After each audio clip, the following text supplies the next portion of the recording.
Hi and happy Monday. I recently started doing a Grimshire Let's Play here on YouTube, and from when I used to stream it over on Twitch, I did post some clips on TikTok, and I always notice that people are commenting it and being like, oh my god, I want to play this game. I never see anybody play it. How is it? Or just looking for helpful information about the game and wanting to know what it's about. Today we are going to discuss my personal tips on how I play Grimshire and the things that I think are the best to do, what not to do, what to prioritize when you're starting out, and ways that you can help make the game less stressful if you're playing on either normal or hard mode. So again, these tips are completely based on my personal experience and my personal preferences on playing. If you'd like to share your tips on how you personally play, I also would love to see that, and maybe they can help me or somebody else find another way to play or another way of doing something that might be better than the way that I do it. So leave those down below. Without further ado, let's get into the tips. So first we're going to start off with early game priorities, and we're going to start pretty right off the bat with day one. So day one, you enter the village, you're all healed by Hazel, and Theo gives you your first quest of meeting everybody in the town. So it's very important on day one that you go and meet all of the villagers, because someone is going to have a gift for you, or they're going to have a quest for you. Some might have both. For instance, someone might give you seeds. But also, really handy, Rowan will give you your axe, and Gruff will give you your pickaxe. You can get your fishing rod, you can get all of your tools that you need. And if you talk to villagers like Gruff or Rowan, for example, they will also give you quests, so you can complete those challenges, and then they will give you a reward.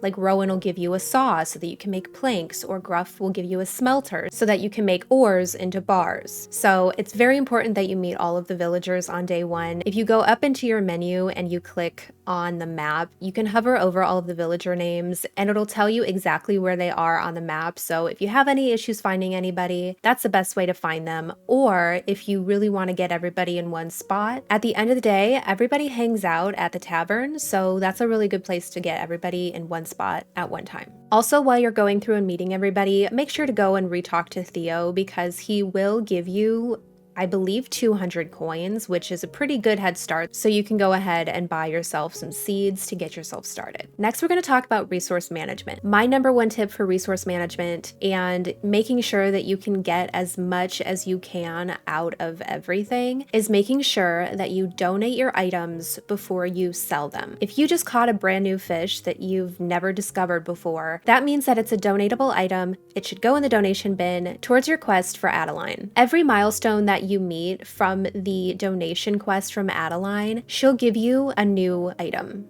Another tip that I think is really helpful that I didn't realize when I first played was using coal instead of wood for burning. So I think that going into the mines and getting as much coal as you can so that you can substitute that and then just save your wood and your debris and your sticks for quests and building, and just save those resources and just use coal for burning instead. Also, upgrade your pickaxe and your axe as soon as you can. I think this is really important because it takes up a lot of stamina. Also, if you upgrade your pickaxe, you can get access to the second mine in the marsh area, and that also will give you access to more resources. And if you upgrade your axe, you have access to more trees that you are able to cut down. So upgrading these tools gives you access to more resources, and they use less stamina. Another thing I think is really important that I find kind of difficult to do in early game is to build coops or barns as early as possible. They each cost 500 coins. They require 50 planks and 50 stones. I think when you're starting off, it's kind of difficult to figure out how to make money because you don't want to sell anything and everything is usable. So for me, this is probably the hardest part, is being able to save up to 500 coins, and then also getting those 50 planks is really difficult for me. So the way that I was able to fix this in my current Let's Play is by making 2 saws. It's totally worth taking the extra wood to make the extra saws so you can double your plank output.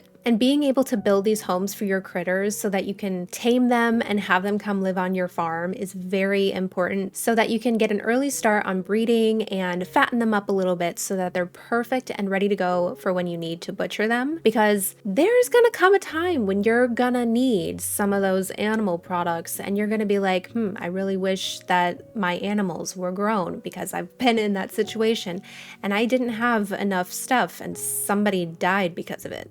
So I will not be making that mistake this time. I have learned from my mistakes before. So I want to also discuss ways on how to make money in early game when, like, what are you selling? Like, you're so focused on settling in and getting organized. Like, what are you selling to make money? Don't sell your crops. Don't do that. That's not what we're doing yet. Personally, for me, I go into the mines, and if I find quartz, I sell it. I don't know what you do with it and if there's another purpose for it, but I know that you can't smelt it. So instead, I sell it. I don't know how much exactly it sells for, but it's not too bad considering that that's like the sole way that I get money. Also, once you're able to start cooking meals, I think that maybe that might also be a good way of making money. If you just have some extra food lying around, just sell that. But if you have other tips on ways to like actually make money, please let me know, because that's definitely something that I struggle with, because I like to hoard everything.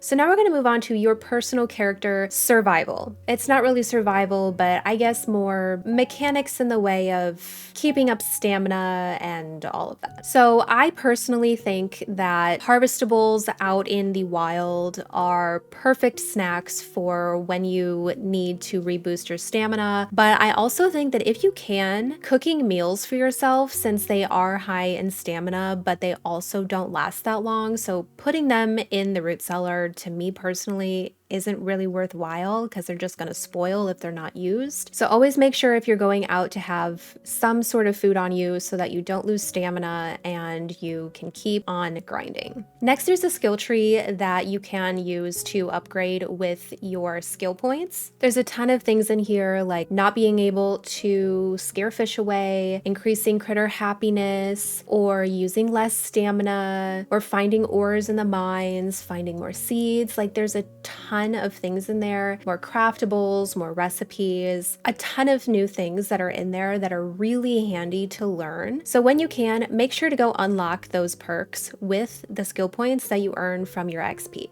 So next we're going to talk about NPCs and their survival, which is basically the entire whole sense of the game. So I already discussed how on the first day you go around and talk to everybody and they'll give you quests and everything. So sometimes somebody will leave a message for you in your mailbox saying that they have a quest for you, which is another great way to unlock another item or a recipe or whatever they have for you. And then something that I learned that I didn't actually know until someone else told me was that Kay, he's one of the brothers. He lives in the marsh area with his brother. If you talk to him, he can tell you where certain critters are during the day and where he's seen them. So if you're looking to get more critters on your farm, I would recommend talking to him because he can lead you in the right direction. Now, in terms of food and donating to the root cellar, in the beginning, when you're first starting out, you really only start with a drying rack and a smoker, and these are absolutely great ways to preserve your food before you put it in the root cellar. It helps it last longer and helps you in the long run. But once you unlock the pickler, I don't know exactly what it's called, but I'm going to call it the pickler because it pickles your food. But if I'm not mistaken, I'm pretty sure that pickling the food makes it last longer,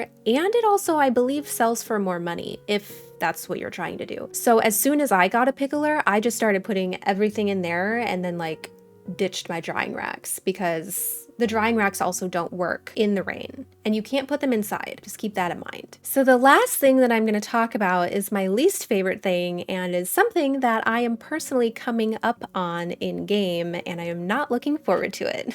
And that is the Defender's Ration. The Defender's Ration starts with this ugly little rat that's gonna come to the docks, and he's gonna come to you and he's gonna demand that you give him a certain amount of days worth of food in the root cellar, in addition to needing food for the village, or he's gonna take everything from you. If there is not enough food for the Defender Ration in the root cellar, They will go door to door, literally knocking on your door to take your food from your house. And when I say food, I mean everything. So if you've got anything used for cooking, it is gone, like your salt or your honey or your oil, any of that is gone. So if you think that you're gonna like stockpile it and be like, oh great, I got a ton of stuff. If you don't have food in your root cellar, your stuff is gone. Sorry to tell ya. It's not a fun time. That is personally the thing that I struggle with the most in the game, is making sure that I have enough food for the defender ration. And it is the thing that stresses me out the most and makes me want to cry. There's also one last thing that I want to mention. I also did not know this, and I don't know when the deadline is, and that hurts my soul because then I get so anxious over it. But when you get a community quest, for example, the mushroom hut or the herb garden from Rose or Hazel, you have to pick one and you have to complete that project by donating all of the items within a certain time frame of I don't know what. And if you don't, let's just say you're going to be a very sad individual. I am pretty sure I almost cried when I failed both of the quests that I did in my previous Let's Play. It was not a fun time, and I highly don't recommend. So please, for the sake of your villagers, complete your quests on time.